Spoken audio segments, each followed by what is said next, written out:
good afternoon to all. Thank you very much for joining us on this event today.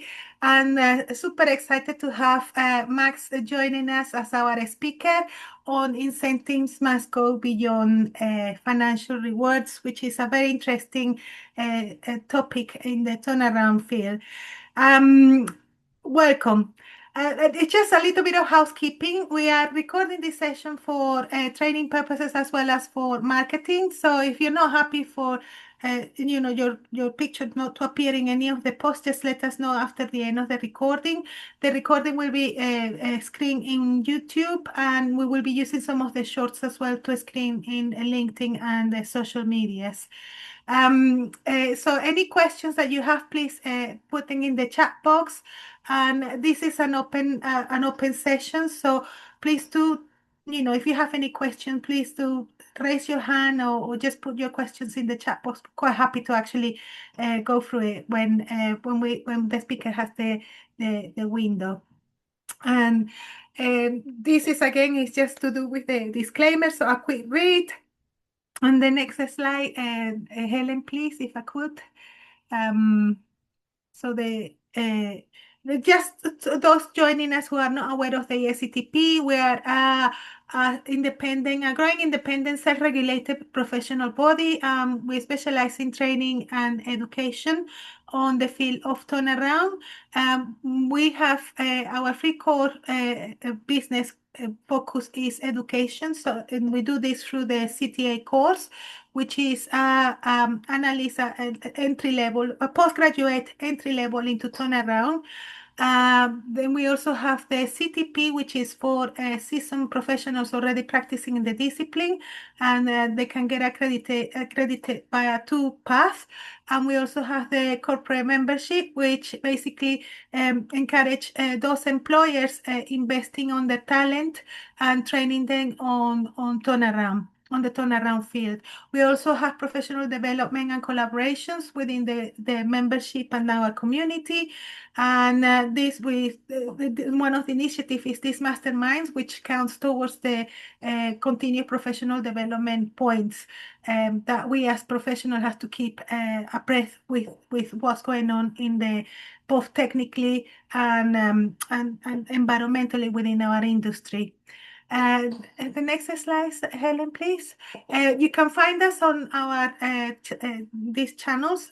Most of the information is in our websites. Please do follow us and like our post. We could do with more engagement. So please be more, help us to share the word and share the message of the benefits of turnaround. And the next slide. Yes, we're having a break in February because we have different TMA events in February, particularly with the Distress Investment Conference. So we're not having Mastermind in February, but the next one is in March with Dr. Eugene Lasko. So please do join us on the 12th of March for that next Mastermind. And the upcoming events is obviously the Distress Investment Conference in Las Vegas between the 10th and 30th of February. This is a very well attended conference. So if you are able to get to the States, highly recommended. And any other events for Europe, we have the Milan conference, which is in June. So keep an eye for the more information as to the details for the conference. We're going to have a workshop of a small workshop in the conference. So more on this to come in more days ahead. Without further ado, I'm going to hand over the floor to our speaker, Massimiliano. Please, I'll hand it over the floor. Thank you. Thank you, Maria, and thank you, everybody. First of all, this is an open conversation. The idea is just to share some slides, but as a way only to let's say, to be in a theater and having something on the back, whilst we are just, let's say, doing something on stage. So please raise hands and also say maybe no, I disagree. So my opinion is a different one. So that will be a wonderful way to let's say enlighten the discussion. A few words about me, just to know who I am and which are my maybe the pros and cons of my background. I got a grads from Bocconi. I spent more than 5 years in Boston Consulting Group. I got an MBA from INSEAD. And then I entered multinational companies working as a manager. So I left consultancy. And I worked for Autogrill, Vodafone, Fastweb, so big companies, multinational companies. And then I moved to mid-sized companies, around 1,000 people, 200 million euros in revenues, being a COO and then group CEO for a bigger group, doing M&A and restructuring. So I did for 25 years more of restructuring as a manager. And then since 2021, I went back to the dark side of the moon, let's say, of the force, and back in consulting. And so now I'm the EMEA leader for turnaround restructuring and cost transformation in Deloitte. I'm sitting in Milan. I worked in Milan, in Naples, in Padua, in Costa Rica and Honduras, so I moved a little bit around. So I try to enjoy life in different places of Italy and the world. So why are we taking, let's say, your time to discuss about incentives in turnaround? Because at the end of the day, every company, maybe some companies, as Deloitte, are more based on people. Others are maybe based also on assets and R&D or let's say licenses and maybe more immaterial stuff. But anyway, then you have to run the business with people. So in turnaround situations, and I will use some examples of my experience. Obviously, then you have to pass by people, and in turnaround situations, having people engaged and driving them could be more difficult. I'm not sure that it is more difficult than in normal, let's say, times, let's say in this way. But for sure, you need to do different things than in a quiet or stable situation. So let me share my presentation. Sure, I should see it. Can you see it? Excellent. So we said, let's talk about what happens when the companies are distressed. Let's call distress crisis the bad word. I don't like it because I mean it seems like Mr. Wolf when he comes and has to clean up the table. People is asking for let's say they have a feeling of uncertainty. They see maybe people going around and leaving the company. They know that you cannot pay all the bills that you have to pay. They fear about bankruptcy. They fear about their job. They have families attached to it. So that's the way they think. They mistrust management because, as usual, you have to point out somebody that is responsible for that. And so, obviously, who is the bad guy? Management, or the bad girls? Management. And the behaviors that we can observe are obviously, it's like, I don't know if you had, when I was at INSEAD in Fontainebleau near Paris, we had many times deers or Bambis crossing the road. And when you light a Bambi, it stops and looks at the light. So just stopping and freezing because of the fear, because they are scared. And that's a little bit what happens also with human being, because again, it starts the amygdala instead of using the frontal part of the brain, and you start obviously not understanding the context and just stopping. So the level of energy is at the minimum.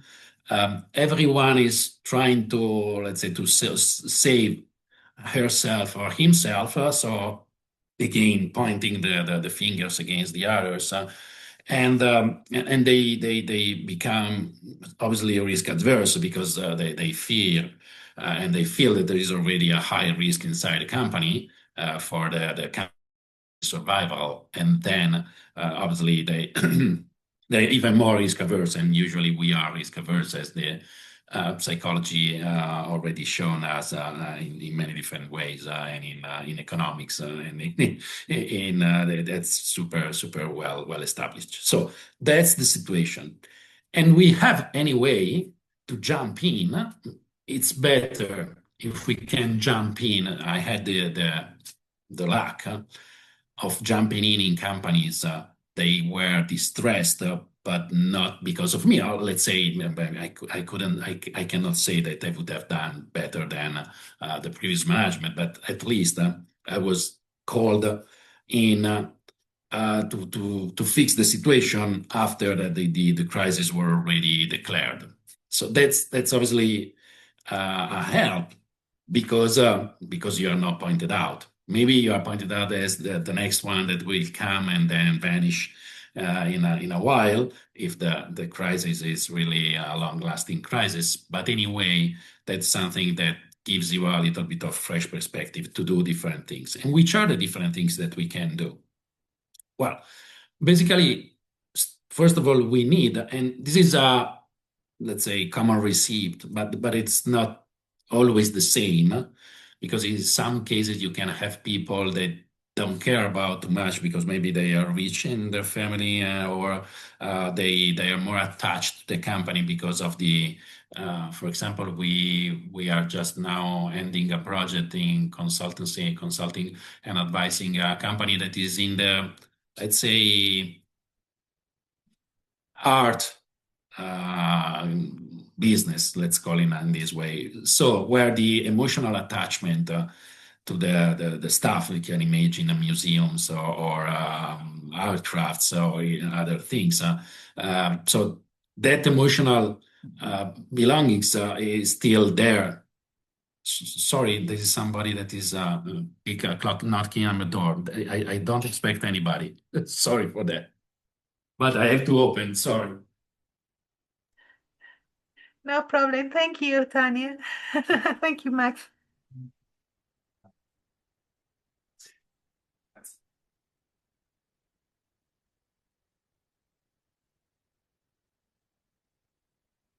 Sorry for that.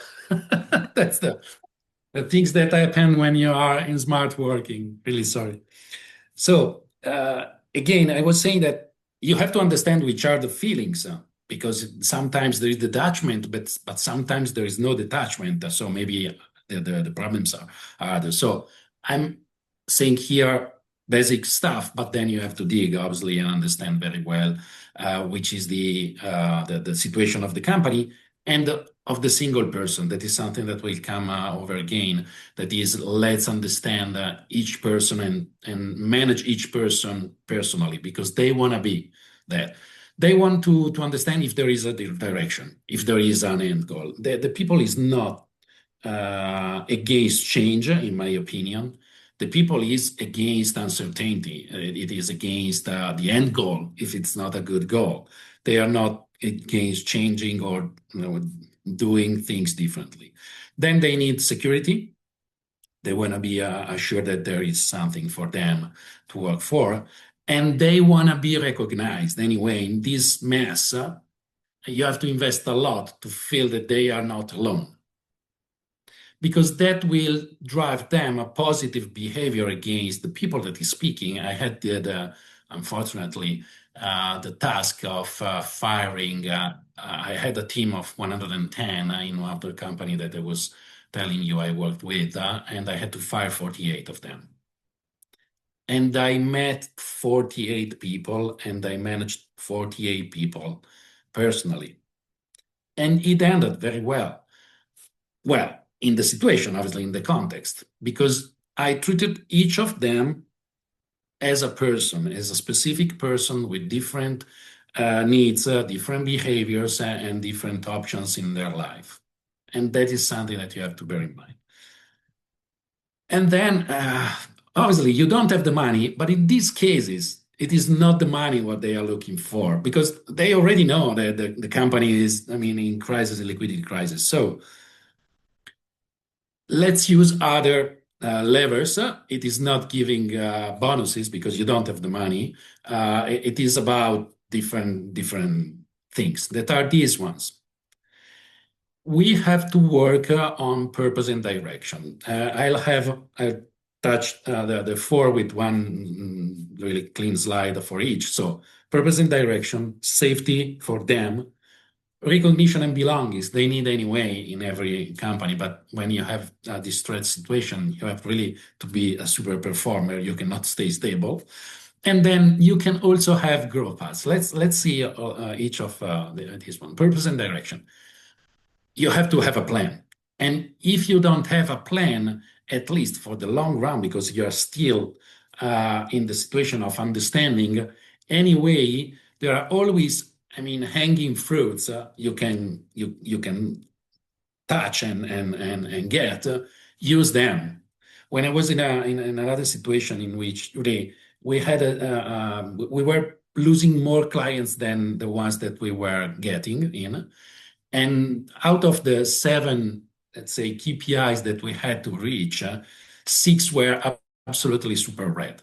So profitability, number of clients in, number of clients out, everything was a mess. And I didn't know how to fix all of them, but I started understanding which were the first one that could be fixed easily, and we focused on that. So we said, okay, guys, I don't know really which will be the next, in another situation. I don't know which will be the next. I was working for a company that had different licenses in fashion. And so we just had a first draft of where are we gonna really lose money and where potentially we can make money.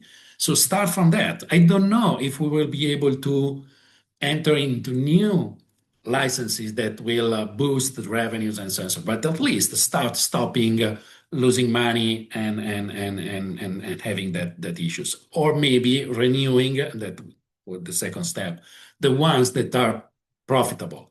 So showing the people that in the short term you can reach some good results. And if you don't have the answers, tell them.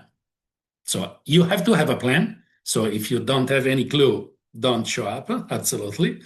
But once you have at least a first step of actions and the first path, then face them, manage a discussion with them. And if they ask you difficult questions, you don't have the answers, be clear, be transparent, because you need to be trusted, and they need to know which is the situation, because they are not stupid. They understand. Obviously, if there is something that you can hide, do it. So you don't have to be, really silly and dumb and say if you're not asked to. But if they ask difficult questions, my opinion is that it's better to say the truth if you can. Obviously, there is something that is confidential. If there is something that is confidential, tell them that's confidential. So again, but don't cheat them, because at the end, they will understand, because they are not stupid. And Roosevelt said that the only way to keep a secret is to have minimum people of 3 that they know the secret, and 2 of them are dead. So secrets are not something that you can count on. So be really clear and transparent. In many cases, and I'll tell you, psychological safety and communication. Increase communication. Share what you know and what you don't. Meet them as much as you can. And in these cases, I had the chance to work with not really huge companies when they were in trouble. So 70, 50, 100. So keep them in a single room every month and tell them which is the progress. Communicate to them which are the issues and how it will tackle. Really increase the level of communication. Obviously, should be done always in companies, but there is less need when the things are quite clear. because obviously everybody has his own path. The company is clear, organization is not moving, because when you are in crisis, you have to change the organization, and we'll talk about it in a while. And so also people has to reorganize and give them clear communication on which are the behaviors that you expect and which are the behaviors that you don't expect, and they are not allowed.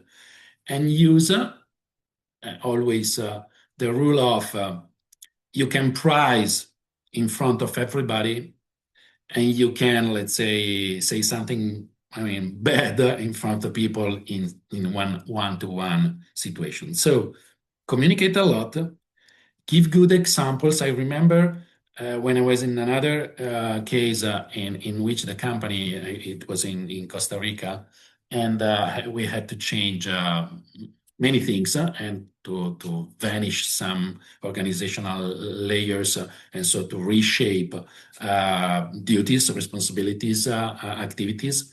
And I used a couple of examples during the let's say the 6-9 months period of really trouble, saying this person, it's a super person today, and I want to share with you the history of this lady, of this man, because she or he was able to change the activities that she or he was doing from A to B, from A to Z, and including these activities, changing the head twice. So if that was in my case what I wanted to share. In another case, I changed the company process that was in silos, organizational size, functional, and I organized the company by processes, so basically by client types. And the people that is more willing to take on this challenge, you have to say this is the good behavior, and stop the behaviors that you don't want. In another case, in the case of the company in fashion with licenses, they were really aggressive against each other. Even again, saying something in some places of Italy, unfortunately, is like, dirty words are quite common. And they said, I wanna that is stopped, because I wanna lower the level of friction between the people, because we need to collaborate, because what at the end of the day is looking for our outcome is not understanding which are our silos and so on and so forth. So I really pushed hardly against even the bad words, because I explained them, obviously, and you have to explain why you want that behaviors and you don't want other behaviors, because obviously it was raising the barriers to collaboration if you use bad words. So I don't want to hear. And another thing that I used many times is to separate the roles. I'm not saying to you, because people is touched personally when you enter into behaviors, specific behaviors, and you say, look, I don't want to change the way you are, if you are a good citizen or a bad citizen. If you use bad words outside the job, I don't care. I care about your behavior inside the company, because I have the responsibility of the results, and you are a part of reaching that results, and your behavior will impact the results. So if you separate, and if you are really clear about what you are talking about, that is not personal, it's business. It was like Al Pacino in The Godfather, no? It's business. You separate. It's not you personally, but I need that you behave in this way. And they understand. That's my experience. Then recognition and belongings. They want to be heard, and they want to do it. If they believe in, if you are able to build the trust via examples, obviously, leading by examples, putting your face on it, and we'll talk a little bit again of this. they will follow you because they want to be part of. And we did many times, a couple of times I had to shut down the companies. I shut it down 2 companies I've been working with as a, let's say, a chief restructuring officer, because there were no possibilities to keep them alive. It happened to me twice. One, I was head of the group CEO of, let's say, the group CEO, and so we looked at the different. There were 2 different companies. They were burning cash, and one we restructured, the other one we shut down. But anyway, even though that's the end could be, put your face on it and say, I believe that, or I don't believe in this, and be clear, obviously, keeping and preparing for, let's say, the last days, if the case. And don't be generic, as I wrote here. Be really specific. I give you this, maybe one price because of this and this and this. And I don't want this, and you did in this situation, as every feedback. But again, if you give a feedback that is not really with a good backup, in a normal situation, well, there will be others. It's not a big issue. If you do it in crisis, the risk of losing the dead people is much higher. And we have to retain the good people. And then it seems strange, but it is not. You can have talents and you can enlighten talents. First of all, it's a huge opportunity to job rotation or enrich the roles, and people is willing to learn. People is normally willing to learn.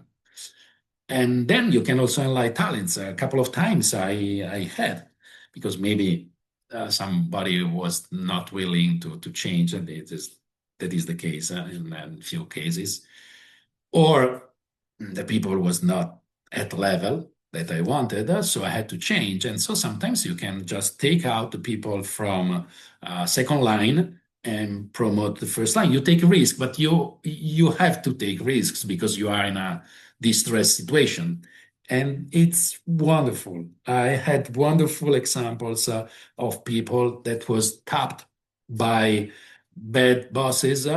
And when you just, let's say, take out the ceiling, they did wonderful jobs. They put up 120% of their effort, first of all, and they take risk because they know that that is their chance, and you can really untap a lot of talents. And then you can also micro train them, because if you move, you can really share with little of cost, because today you can have online training for everything, as this one.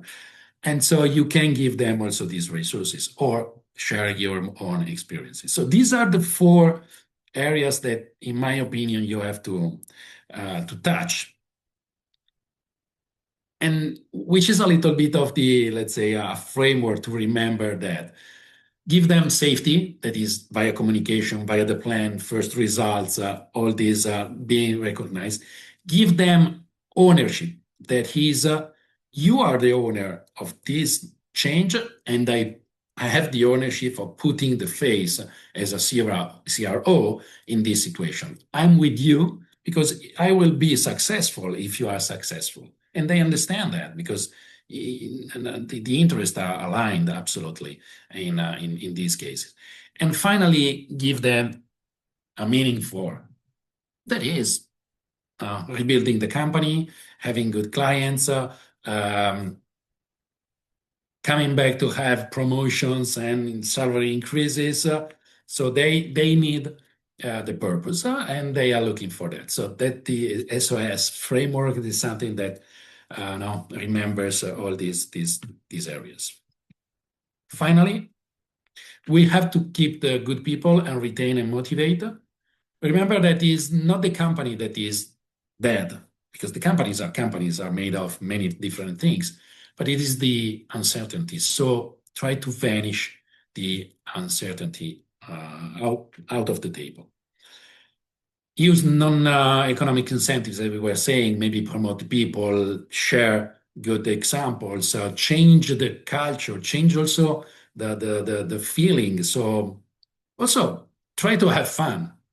We had fun in these changes. We had fun because at the end we started trusting each other. We started obviously in the positive ones, looking results. So fixing one KPI and then fixing the second one, and you keep momentum and you get fun. And you get fun. And finally, engagement and clarity. I say that because really being clear, putting the face, sharing your personal thoughts, using the word I think, I believe, not the company, not the situation. No, no, no. They want to hear what you want to do, what you believe, why you are there, and why you are not in another place. That's my personal experience, and these are the levers that I used to motivate people. That is, I stopped sharing because Thanks, Max. Yes, Helen, can we go back to the slides? So that's very insightful, and I quite like the S.O.S. Framework. We do have questions that we want to share with the group, and we're gonna actually have two breakout rooms, and it's connected to the presentation that Max just did. But before we break out, just to have a little discussion on what we just talked. Is there any questions? Is there anybody that wants to have a kind of raise any issues or that disagreements or agreements with Max? That will be this will be the time so that we're clear as to what we'll be discussing when we are on the breakout rooms. I leave the floor open, by the way. I can't see everybody, so if anybody wants to actually just unmute yourself and raise your hands. If so far I can't see any questions. Well, before we go on to the breakout room, I do have one question, Max, for you. I do. Sometimes when I found when you change the culture, it starts from the very top. And sometimes there is more attrition at the very top than further down the scale. How did you deal with the S.O.S scenario, the S.O.S, for the management itself? Because in some situations you cannot change the management right away. So is there a situation where you can actually handle those changes from the top so that culture can be escalated down? it's true that sometimes you cannot, let's say, change some of the first line, let's call it this way, but you can change the organization. And I did. When I was in a situation in Naples, I couldn't fire anybody, but I moved people. So I promoted somebody, and I reduced this, let's say, the size of some of the areas that a bad manager was controlling, or even one I put in his side, and he did a lawsuit to the company. But that's fine. And these are signals that something has changed. Sometimes you have to use the power, so you have to use to show power, because again, in the different people that you can face, there are people. I remember one person in Naples that then became one of my best first line and really promoter. But he was really a strong man from the South. So he needed a fight against me, power by power. So it was really showing the power. Then he understood that I had the power, so he recognized me as the boss, and he acted in a wonderful way. In other cases, you don't have to use the power with other people. So again, people are different. So the typical Italian Southern man, maybe it's not a stereotype, but it was the case. You have to use that. And maybe with I don't know, a super sophisticated lady that you can face in fashion. If you use power, you don't go anywhere. Hmm. That's interesting.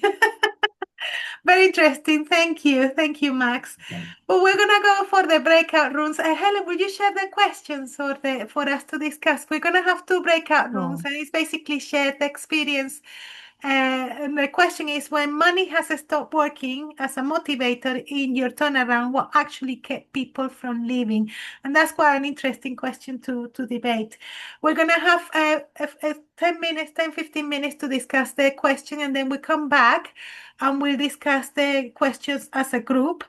Max will help us moderate it. And then after the 15 minutes, we have one more session, which is the peer consulting, Bright Minds Together. So stay with us.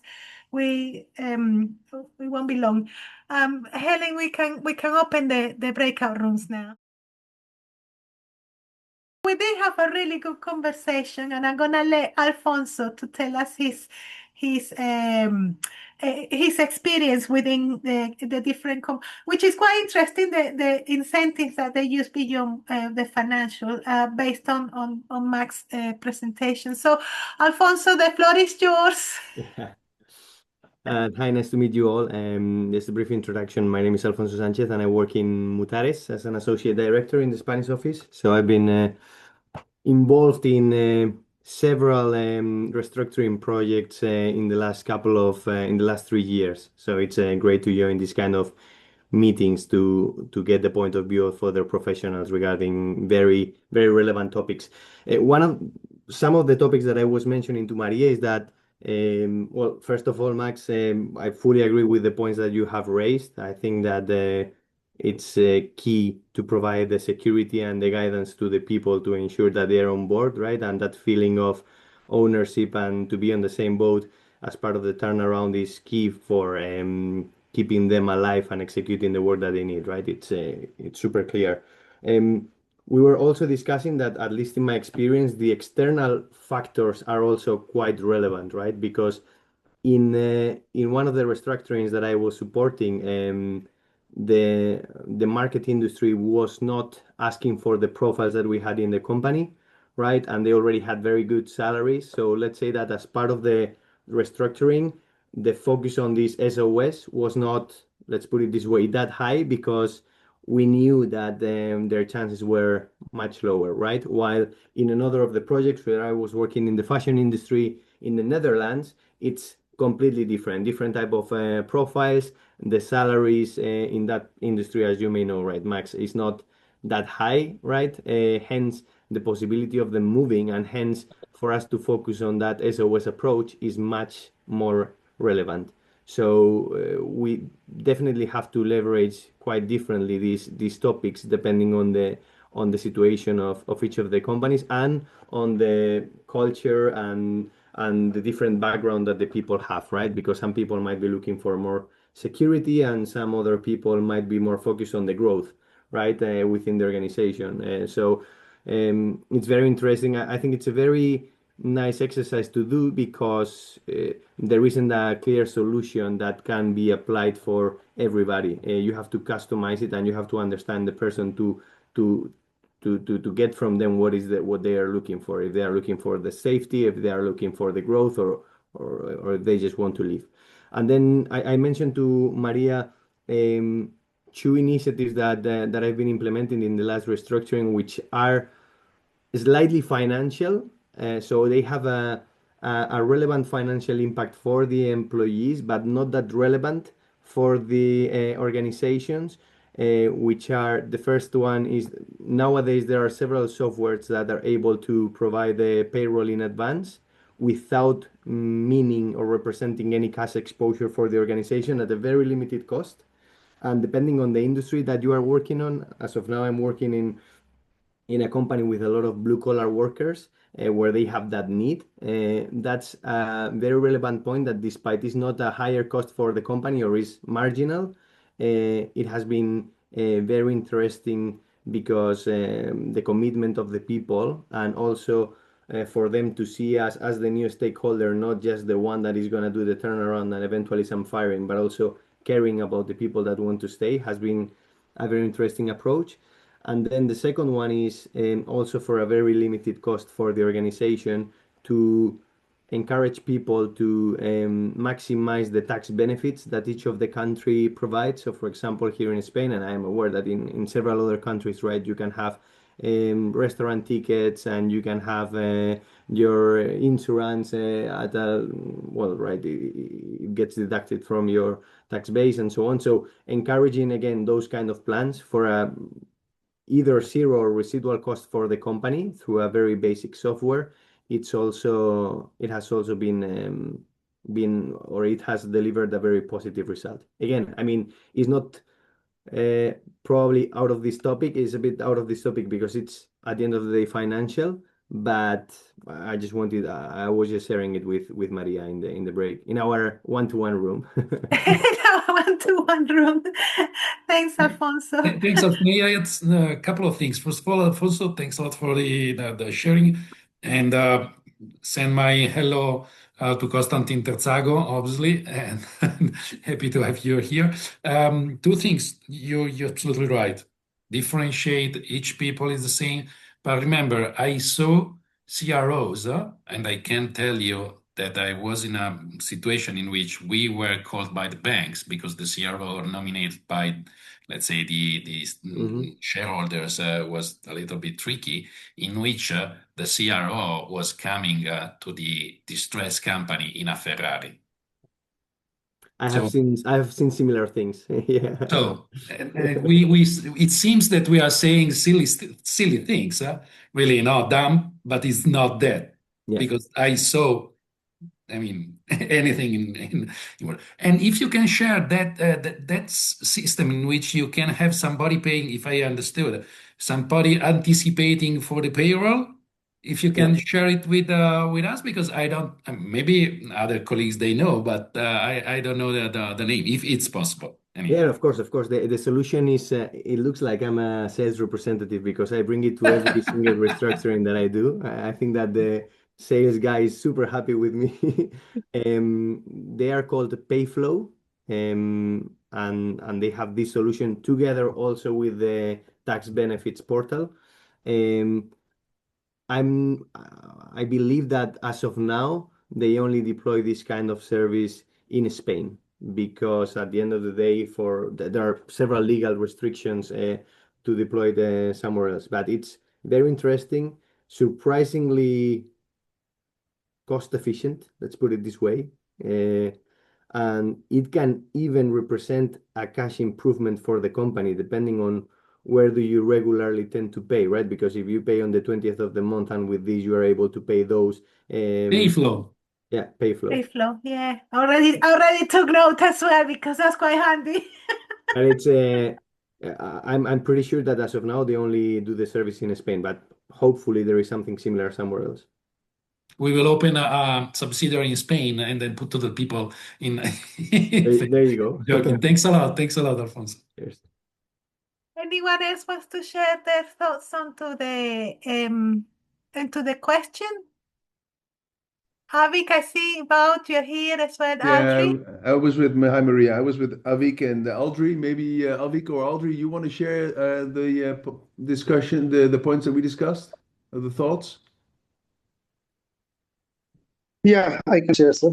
The fact is, apart from finance, which we three have discussed, so we found that, see, it is all about a psychological ballgame when a company is under liquidation or under insolvency.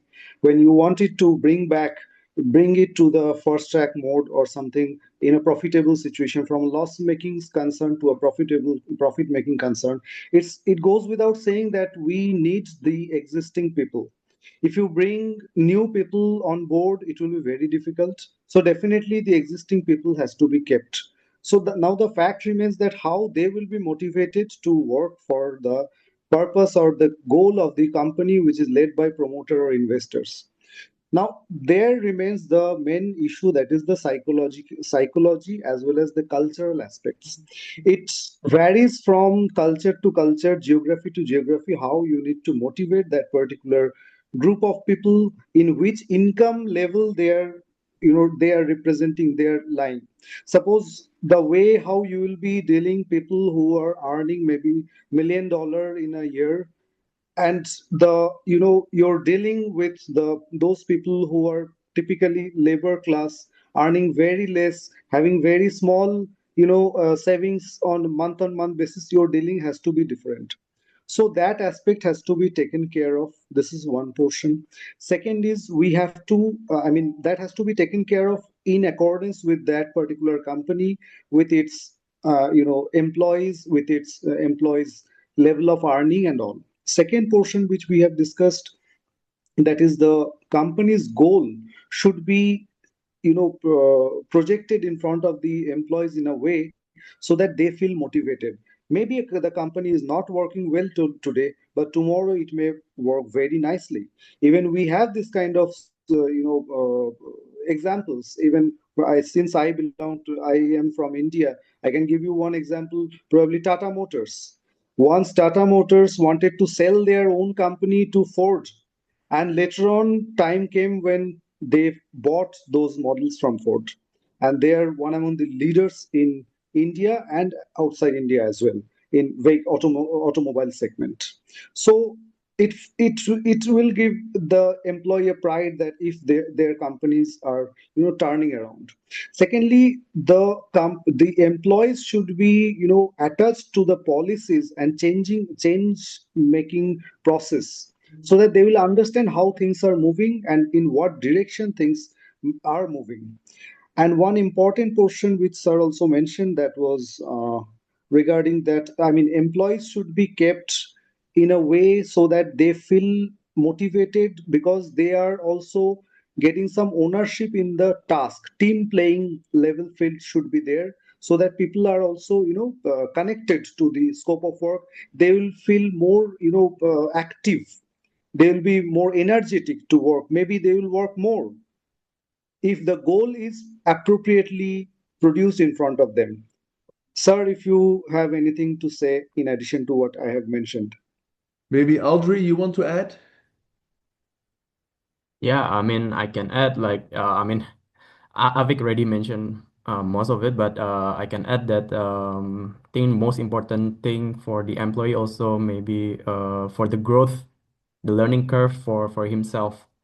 Like this is not this is actually a special situation, right? Not everyone will experience this. So I think this can be like a learning points for them, and for the future also will be beneficial. You can, because you manage this stress situation. And I also asked Bodewine earlier also about what if the company is liquidated. So what kind of incentives that they can, we as a turnaround manager can give, right? And he gave me a really good answer, which is to provide them with a strong letter of recommendation. So I think this will motivate the company, the employee to work as hard as he can, and then later on when the company is liquidated, then he can get a better job as well and better opportunity. Yeah. Yeah, exactly. I was just adding to that, Audrey, is that I was referring to, if there's no perspective for the employees and the company will be dissolved and liquidated, then somebody that you'll still need for the process is to offer that person perspective in terms of, support to find a new job, which could be in the form of a letter of recommendation, or just open your network to make sure that that person who shows really grit and stamina throughout the process, to make sure that that person finds a new position, because that person showed that they're made of the right stuff when the going gets tough. But if you, just adding to what Avik and Audrey also referred to, from my experience, if you are in a situation where you lack the funds to keep people financially linked to the company, or you have no money for golden handcuffs or the likes, what is important then is to look around. It's from my experience to look for pockets of talent, and you always find them around the company, people that you need, give them and empower them, give them tasks to do that it goes beyond their pay grade and their job description. Say, okay, this is the moment where you can rise to the occasion. This is your moment to shine. Show what you've got, I need you to help me turn this company around, because as a turnaround specialist, you never work alone. You always work with people.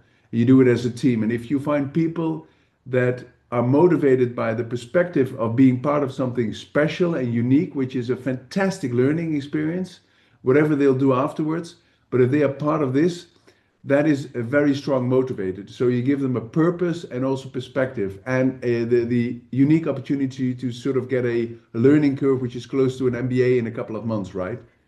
So that usually helps very much. I mean, it's you can't cook anything from it, you can't buy anything from it, but at least it's a perspective, and that I think is also, it unlocks human magic. That's my experience. If you give people the opportunity to show what they're made of in a distress situation.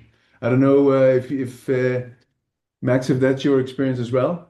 No, I fully agree on what you said, all of you, really, all of you. And the last point is, even if you have to shut down the company, I had to, unfortunately, or I had to fire the 48 people, treat them as well as you can, so in the best possible way for themselves. I mean, and so you have to give to this situation, or in a, let's say, more positive situation, the same kind of effort and the same kind of respect and contribution. That's my personal experience, and they will thank you. I had people of the 48 that at the end of the process, they were coming back to me and saying thank you anyway, because of the way you did it. Because I said, I don't get any fun in firing people, but I must do it. Exactly. And if you do it in a certain way, they will respect you. And you know, when people in the end of the process come back to you and say, thank you for the way you did it. It was a very painful process, but the way you did it was very respectful and taking into account all relevant aspects for us as employees. That's when you know you did your job as a turnaround specialist pretty good and all right. So that's very fulfilling. I agree with that. Indeed, indeed. Thank you. Thank you all. Helen, I think we have the last slide. I mean, I'm conscious of the time. We got 10 more minutes. The last slide on the bright minds. We have about 10 minutes. This is an open floor to all participants on the call that they want to discuss any issues that they might have with a current job, and they would like to share some problems that they would like some help with. This is the opportunity to pick the brains of the group in turnaround. And you don't have to be specific as to what the problem is, but I mean, just share the outline of the problem, and then maybe we can work as a group, providing any possible solutions, or if it's not connected to a problem, then any other issues that they would like to share. So I'm gonna open the floor if anybody wants to actually share anything. This is the opportunity. So leave it on.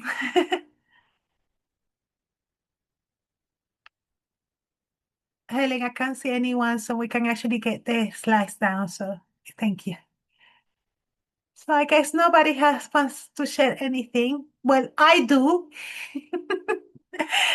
In the next 5 minutes, I want to pick the group's curiosity, because at the moment I'm seeing, obviously, there is the Alfonso mentioned in our breakout room the issues, the external issues that are happening at the moment, external circumstances that are affecting many businesses.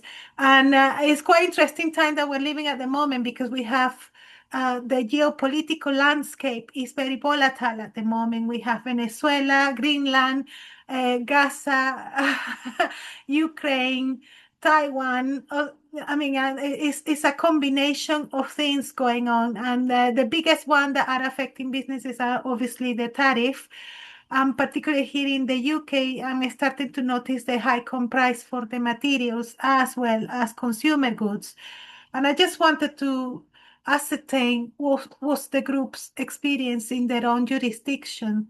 How are they seeing, kind of like the rapid change that this geopolitical uncertainty and and disaster that we're living on at the moment, how you experience it in your jurisdiction.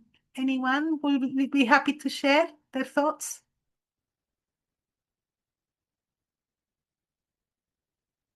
From my side, I can quickly say that I'm fortunately, since in the last two turnarounds that I've been supporting are Spanish companies with a national outreach, right, with a national coverage, the exposure has been extremely limited. So luckily, I haven't been struggling due to this situation in the last couple of months. Lucky you. Yeah. I think the tariff for us is the most damaging one because it pushes the prices and people are not buying. This is what I'm noticing here in the UK. Also, there is an uncertainty about investment and getting money for turnaround or restructuring is becoming more expensive. So it's quite interesting just to see how other, in Spain, for instance, if you're not exposed to the different uncertainties that is helpful, but I just wonder what other jurisdictions are seeing at the moment. Thanks, Alfonso. Avik, you want to add something maybe?